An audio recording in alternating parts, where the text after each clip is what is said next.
नमस्ते विद्यार्थी मित्रों।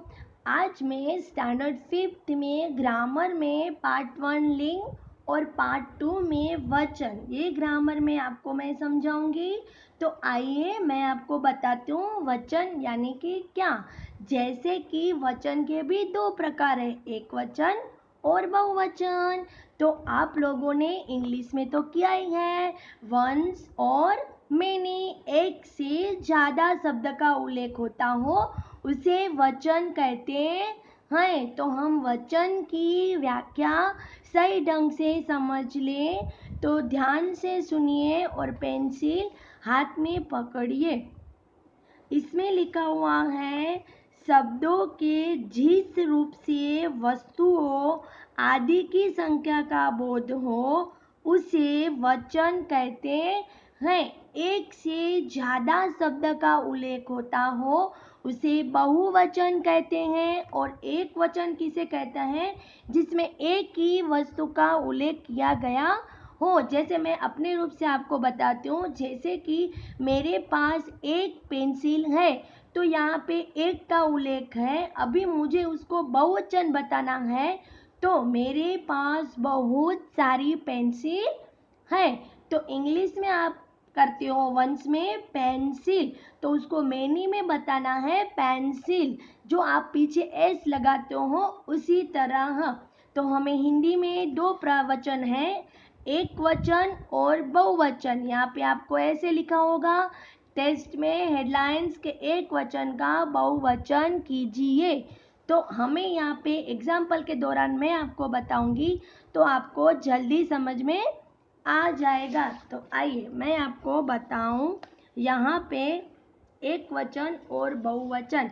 जैसे कि शब्द के जिस रूप से वस्तु को एक होने का पता चलता है उसे एक वचन कहते हैं। जैसे मैंने अभी आपको मौखिक समझाया ऐसे।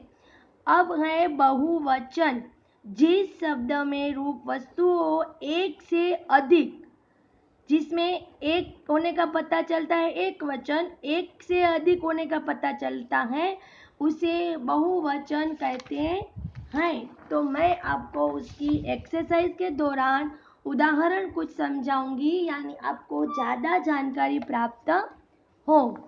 जैसे कि एक वचन में लिखा होगा पुस्तक, तो बहुवचन करना है उसका, तो पुस्तक के। बात तो बातें, रात रातें, आँख आँखें, सड़क सड़कें, बहन बहनें, भैंस भैंसें, मेज मेजें।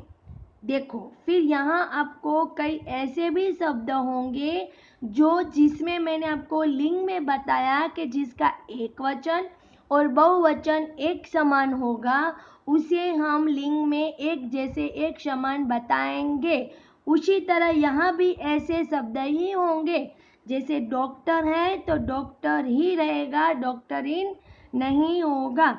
जिस शब्द में एक या एक समान जैसे शब्द हो उसे एज इट इज रखना है। यहाँ पे देखो आप, राष्ट्रपति है तो राष्ट्रपति ऐसे ही रहेगा। कोई एक समान जैसे शब्द होंगे, आपको अंदाजा लग जाएगा जब आप एक्सरसाइज की प्रैक्टिस करोगे। जैसे कपड़ा तो कपड़े, बच्चा तो बच्चे, छाता छाते, रुपया रुपये, लड़की लड़कियाँ, पुड़िया पुड़िया, राष्ट्रपति तो राष्ट्रपति। इसी तरह हमें ऐसी एक्सरसाइज मिलेगी, आपकी टेक्स्ट बुक में भी है वचन का उल्लेख, लिंग का उल्लेख। तो मैं टेक्स्ट बुक के दौरान इसकी एक्सरसाइज आपको दूंगी। आप नोट में अच्छा रहेगा कि अगर उसका ग्रामर का भाग अलग कर दोगे तो आपको जल्दी उसको देखने में दिक्कत नहीं होगी। तो अगर आप नोट में बनाते हो तो उसका पाठ कर दो पीछे ग्रामर विभाग, यानी आपको व्याकरण देखना हो तो सही ढंग से देख सको, उसकी व्याख्या लिख सको। तो मैं इसी दौरान आपको एक्सरसाइज भेजूंगी कि आप नोट में उसकी व्याख्या और फिर उसकी एक्सरसाइज स्टार्ट करोगे। Thank you students.